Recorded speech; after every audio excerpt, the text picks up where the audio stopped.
Halo, perkenalkan. Nama saya Jose Deo Iqbal Pardosi, mahasiswa Universitas Jambi, Fakultas Ekonomi Bisnis, jurusan Kewirausahaan dengan NIM C1E123 049 dalam mata kuliah Digital Marketing yang dibimbing oleh Bapak Bambang Purnomo. Dalam video ini kita membahas studi kasus dan analisis mendalam.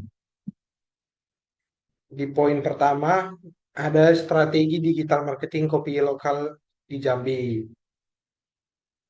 Fokus 3 bulan meningkatkan jangkauan penjualan, yaitu tujuan pemasaran. Poin pertamanya ada meningkatkan kesadaran merek, meningkatkan penjualan kopi lokal.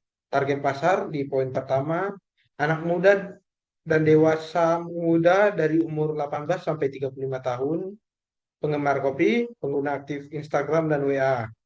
Kanal digital ada berupa Instagram yang terdapat di feed, story, reels, dan IG Live. Yang kedua ada di WhatsApp Business. Yang poin utamanya ada di katalog, status, dan broadcast message. Indikator kinerja utama adalah meningkatkan followers Instagram, peningkatan engagement rate, jumlah via WhatsApp, dan tingkat konvensional penjualan. Di slide kedua ada di konten metrik dan keberhasilan kopi lokal. Yang pertama ada jenis konten Instagram berupa foto atau video estetik, proses pembuatan di balik layar atau behind the scene. Yang ketiga testimoni pelanggan, keempat ada tanya jawab seputar kopi, kelima tips praktis menikmati kopi, dan keenam promosi spesial dan giveaway. Jenis konten WhatsApp. Yang poin pertamanya ada di satu, katalog produk lengkap dan terbaru, penawaran dan promo khusus personal. Ketiga, ada interaksi langsung dan layanan untuk pelanggan cepat. Di bawah ini adalah metrik keberhasilan kampanye, peningkatan visibilitas dan interaksi. Ada di bulan pertama, bulan kedua, dan bulan ketiga.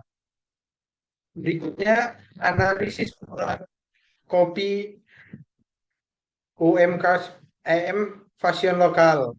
Di poin pertamanya ada kurangnya diferensiasi konten. Yang intinya konten yang cenderung monoton, kurang menarik, atau tidak mengikuti tren fashion terkini, membuat audiens bosan. Yang kedua, target pasar yang tidak tepat. Yang artinya konten yang dibuat tidak berhasil menjangkau atau menarik minat sebagai segmen pasar yang menjadi target pembeli potensial. Yang ketiga, interaksi yang rendah, yang artinya minimnya respon terhadap komentar atau pesan dari audiens dapat membuat mereka merasa tidak dihargai dan menurunkan loyalitas. Yang keempat, tidak adanya ajakan bertindak, yang artinya audiens tidak diberikan arahan yang jelas tentang apa yang harus dilakukan setelah melihat konten seperti beli sekarang atau kunjungi toko. Dan strategi untuk peningkatan penjualan UMKM Fashion adalah beri evaluasi strategi konten yang berupa buat konten kreatif dan interaktif. Ikuti tren seperti reels dan styling tips.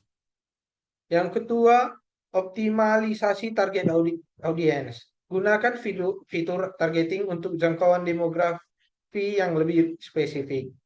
Yang ketiga, tingkatkan interaksi yang berupa aktif merespon. Adakan polling, live season dengan influencer. Yang keempat, perjelas call to action. Sertakan CTA kuat di setiap postingan. Misal, beli sekarang, kunjungi toko terdekat. Yang berikutnya adalah evaluasi influencer marketing skincare.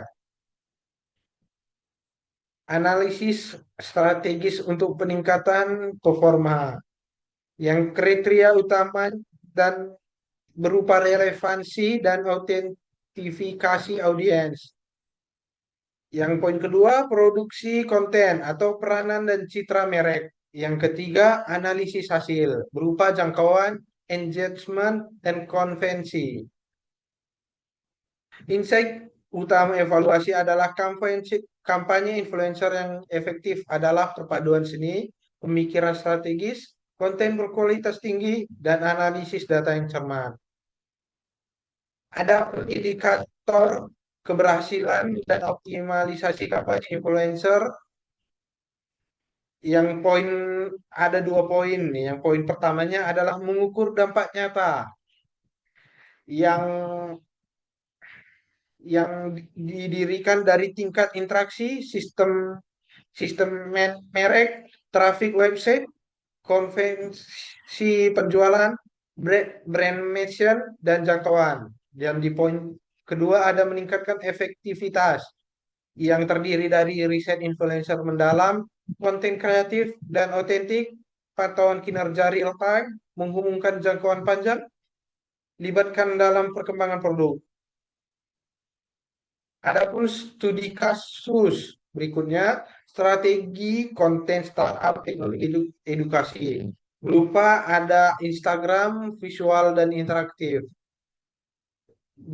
Adalah fokus utamanya adalah fokus visual menarik dan informatif, info, informasi grafis, carousel, edukasi, tips belajar dan testimoni pengguna, IG Live dengan pakar pendidikan, kuis interaktif.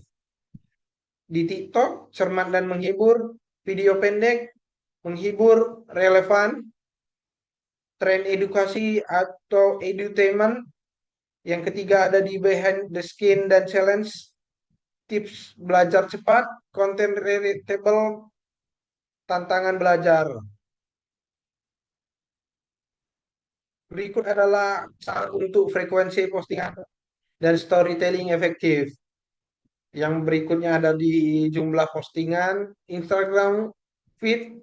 Menurut saya cukup 4 reels Instagram feed. Untuk Instagram Stories sebaiknya dilakukan seminggu 7 kali.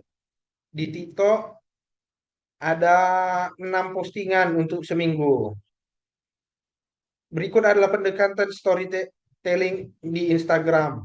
Di poin berikut adalah bagaimana produk kami memecahkan masalah Anda, perjalanan penggunaan mencapai sukses, mengapa pendidikan itu penting dan menyenangkan, pendekatan storytelling di TikTok, meme edukasi atau yang kita sebut adalah bercandaan edukasi.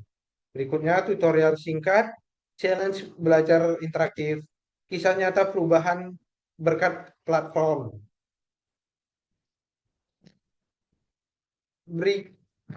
Sekian presentasi dari saya untuk studi kasusnya. Semoga presentasi ini bermanfaat untuk memahami berbagai aspek digital. Salam saya, Jose Deo Igoro Pardosi. Ada salah kata atau salah penyebutan, mohon maaf. Sekian dan terima kasih.